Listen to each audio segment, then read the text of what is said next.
program. Now, the UN has imposed sanctions on Libyan leader Colonel Gaddafi and his inner circle, freezing assets and restricting international travel. It comes as violence continues to ravage the divided country in what's been the bloodiest of the uprisings in the Arab world. For the latest developments, we're joined now by our correspondent in the region, Peter Oliver. Peter, there's no easing of the situation in Libya, as we can see. So what more do we know about what's happening there at the moment? Well, the very latest is the sanctions that you mentioned. These have been unanimously voted in by the UN Security Council. As you mentioned, they'll take the place of an asset freeze, a ban on travel, an arms embargo, and also they will refer Colonel Gaddafi to an international criminal court for crimes against humanity. Now, that's a crucial topic that was passed by the UN Security Council on Saturday. Now, over the past 7 days, we've seen violence flare across Libya. Now the protesters, the anti-Gaddafi forces, if you will, are in control of the majority of the country. Now, they have their main foothold, their base was the city of Benghazi in the east of Libya. From there, they cut a swathe across the country, toppling Gaddafi forces in all major cities, apart from the capital, Tripoli. Now, we're hearing that inside the capital, Tripoli, that Gaddafi forces, pro-Gaddafi forces, have been handing out weapons to civilians, and that the majority of the citizens of Tripoli are remaining indoors inside their homes in order to avoid gangs of civilians that have been armed, who have been setting up checkpoints there. So there's a lot of violence continuing in the country. We've also heard some troubling audio commentary that came out of Tripoli from a lady who was inside the city. Now, this came after Friday prayers, where Colonel Gaddafi delivered a message to his supporters in the country. The protesters, the anti-Gaddafi protesters, then took to the streets. They were fired at by Gaddafi forces, apparently killing many people there. The number of dead expected to be well over 1,000 in Libya. And the most troubling audio described a story of protesters fleeing to their homes, being pursued by gunmen so that they could be killed inside their own homes. Also, stories coming out that we can't exactly confirm just yet, but we are hearing from protesters that the bodies of the dead are being buried very, very quickly to cover up the atrocities that have been taking place in the country. Now, Russian Prime Minister Vladimir Putin made a comment on the situation there and across the whole of the Arab world, suggesting that these countries that have had revolutions must be allowed to determine their own future. Today we say we're concerned about things happening in Libya. Please note the following. The North African cell of Al-Qaeda is also concerned about what is happening in Libya. Do you think this is a coincidence? I'd like to go back in history a little bit. The former leader of the Iranian Revolution, where did he live? He lived in Paris. And as a whole, he was supported by the Western community. Now the entire Western community fights against the Iranian nuclear program. I remember just recently our partners were very active in supporting democratic elections in the Palestinian autonomy, and Hamas won. And immediately they declared Hamas a terrorist organization and started fighting against it. We need to give people a chance to determine their future themselves. We need to give them an opportunity to take a natural way, without any foreign interference, to build their future. Peter, as we know, anti-government protests have been raging elsewhere in the region throughout the week. Talk us through what's been going on there.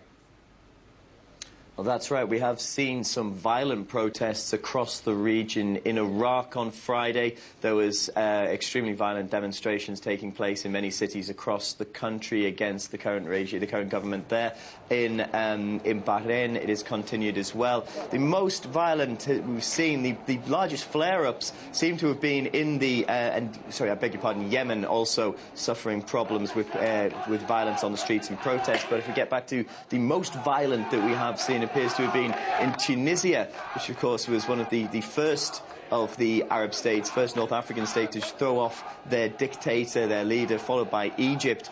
Now, in Tunisia, we've seen many people taking to the streets to protest against what they see as the incompletion of of the revolution. They wanted not just the figurehead of the dictator out, they wanted the rest of the government out, and that's resulted in violent clashes in Tunisia, resulting in deaths there. Now, here in Cairo, a similar scene, a mass protest on Friday here at Tahrir Square, which was the epicenter of the revolution that toppled Hosni Mubarak.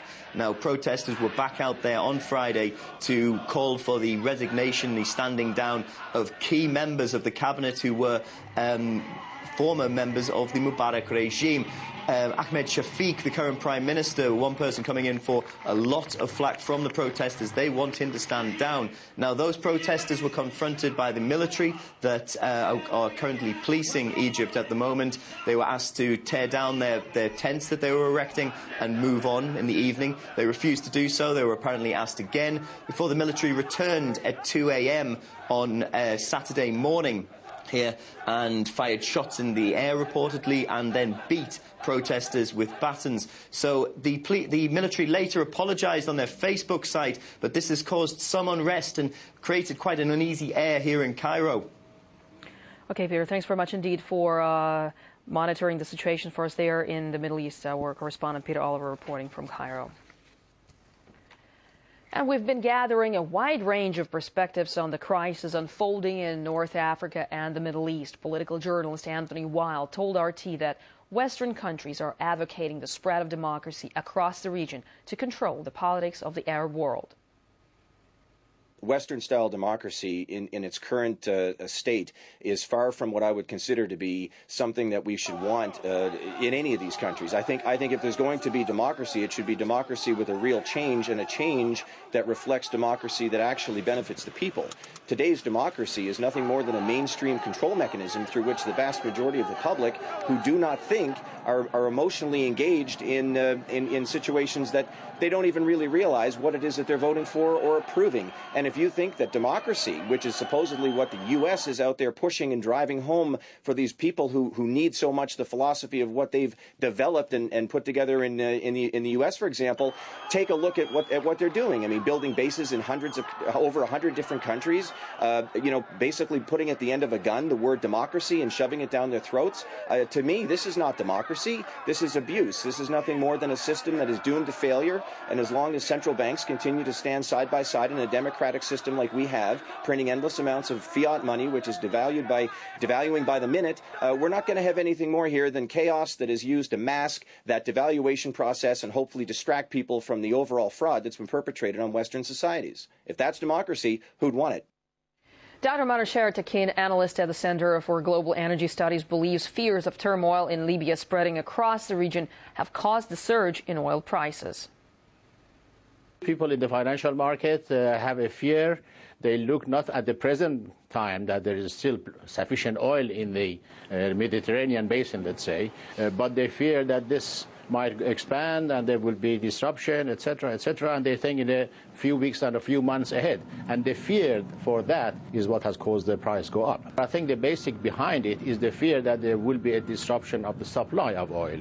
And so people who are in the market, they bet and take positions for higher prices in order to cover themselves. They provide hedging. And if it is only confined to disruption from Libya, the world industry, the world market can manage it. With a hiccup, with the difficulty of disruption for a few weeks or maybe a month.